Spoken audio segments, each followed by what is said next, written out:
For today's video, papakita ko sa inyo kung paano ko niluluto ang carbonara sa aming bahay. So, mayroon tayong pasta, bacon, itlog, sibuyas, cooking cream, cheese, pampalasa natin, asin, paminta, at saka panggisa nating mantika. So, start na nating mag-boil ng tubig. So, eto po yung ating lutuan. Yan.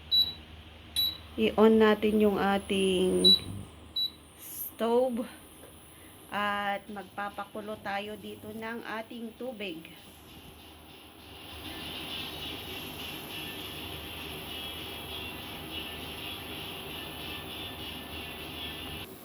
So habang nagpapakulo tayo ng tubig, hiwain na natin yung ating bacon.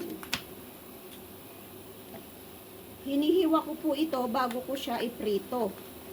Yung iba, piniprito muna bago hinihiwa. Pero ako, hinihiwa ko muna bago ko siya iprito.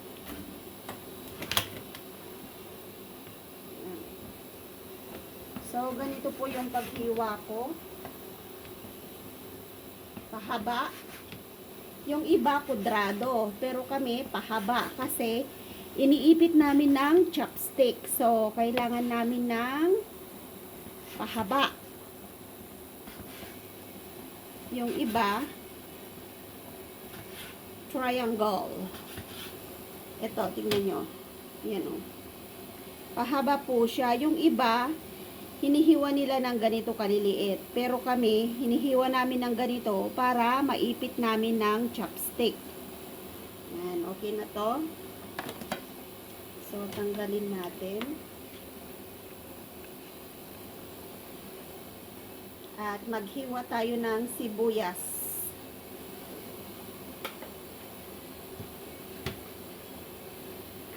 Hiwain natin yung sibuyas natin.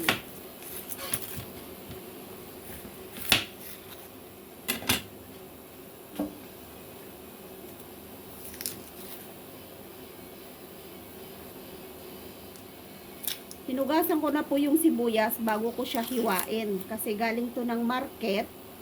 So, kailangan na nating hugasan.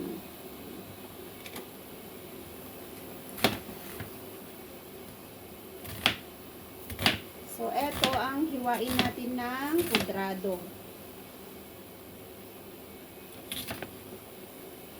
Hiwain natin siya ng square. Ilalagay ko po yung isang buo.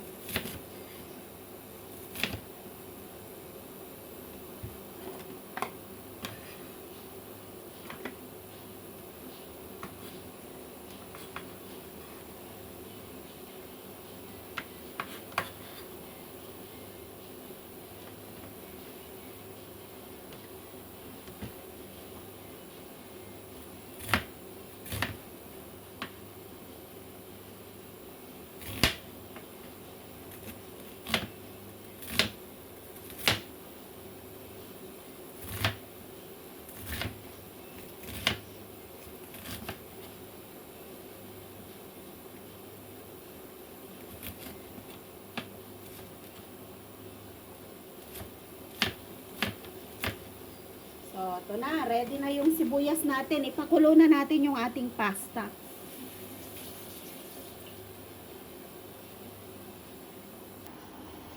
So, yan. Kumukulo na yung tubig natin. At ito po yung gagamitin ng nating pasta. Kukuha po ako ng 3/4. Yan. Hanggang dyan. Magtitira ako ng konti kasi tatlo lang kaming kakain.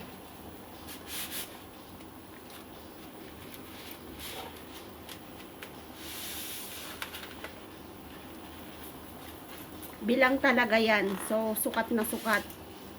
Hindi mo kailangan damihan kasi magagalit sila. Yan, lagay na natin lahat yan. So, ayan po yung natira. 3/4 lang talaga siya. So, para hindi magdikit-dikit, kailangan nating ilubog. Kasi magdidikit-dikit yan.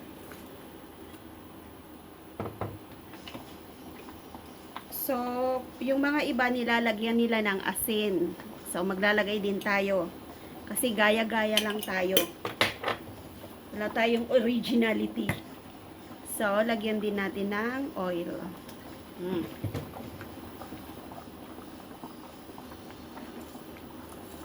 Tapos, lubog lang natin. Hintayin nating maluto yung ating pasta.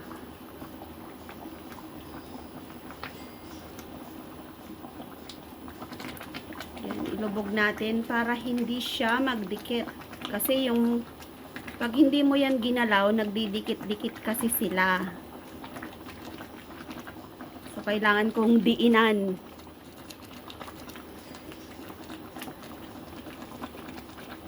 At kung kulang yung tubig, dagdagan nyo na lang po yung tubig.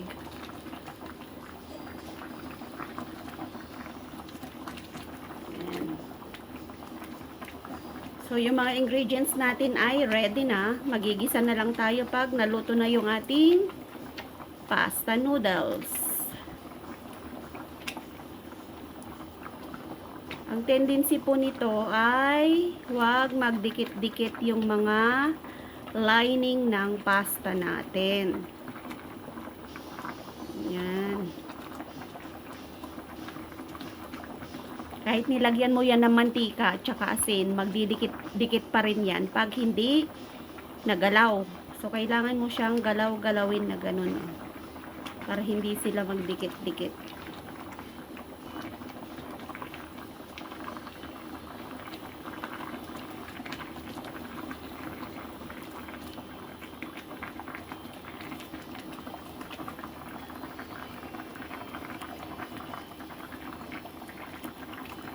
Yan, takpan muna natin konti.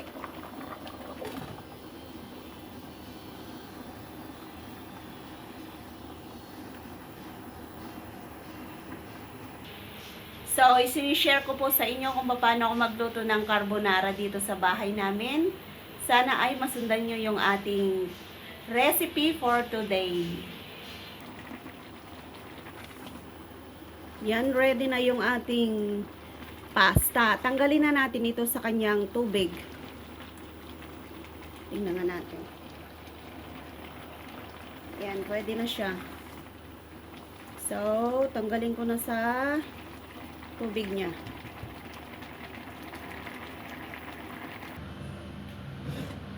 So, sasalain natin to.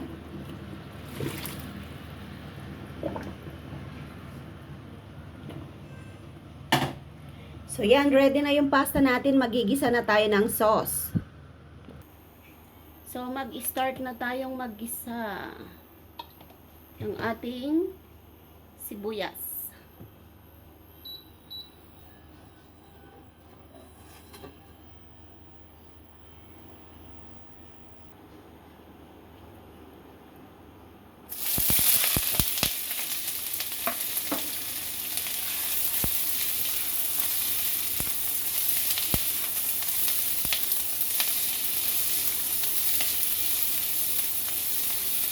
Yan.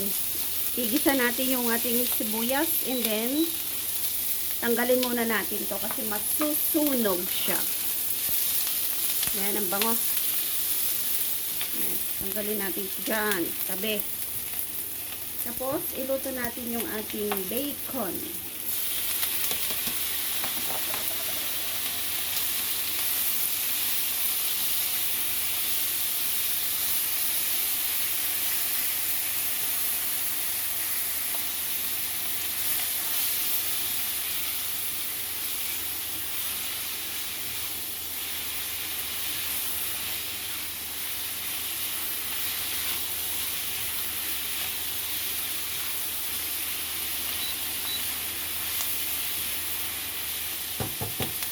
Tapos, lagay natin yung ating cream.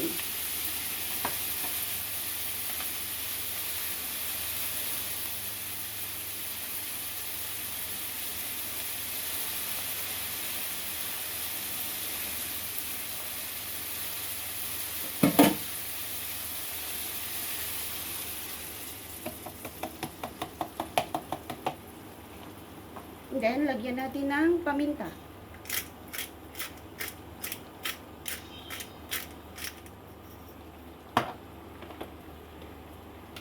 Lagyan natin ng pampalasa. Yan. Chicken powder. And salt.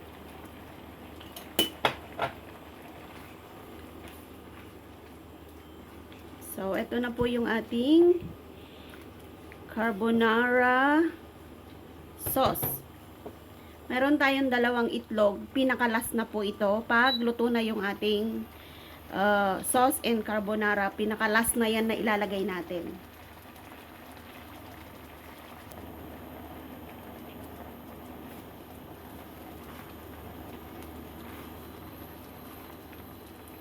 So, tikman natin.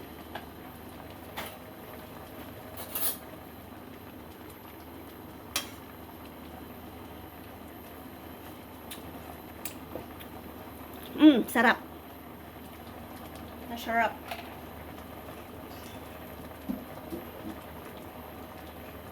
So, lagay na natin yung ating pasta.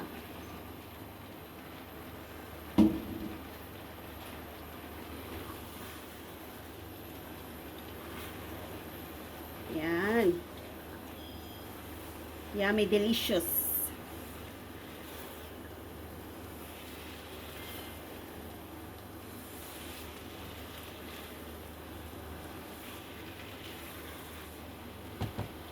So, lagyan na natin ng ating cheese.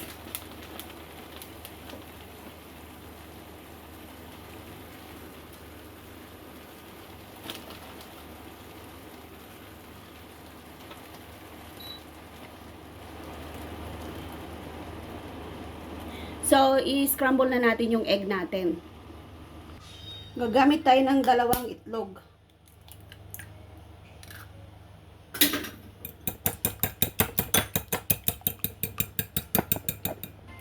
Ang pinaka-finished product po natin ay yung ni-scramble nating itlog. Yan, ilalagay mo ito pag wala nang apoy. Kasi yan na po yung magpapalapot sa kanya. Yan, o, naging creamy na yung ating pasta.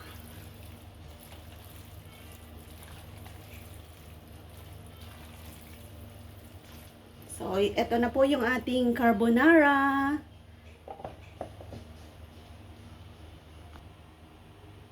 So, ayan na po.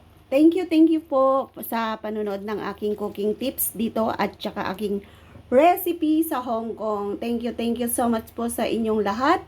Sa mga walang sawang sumusubaybay sa aking YouTube channel. Thank you. Bye!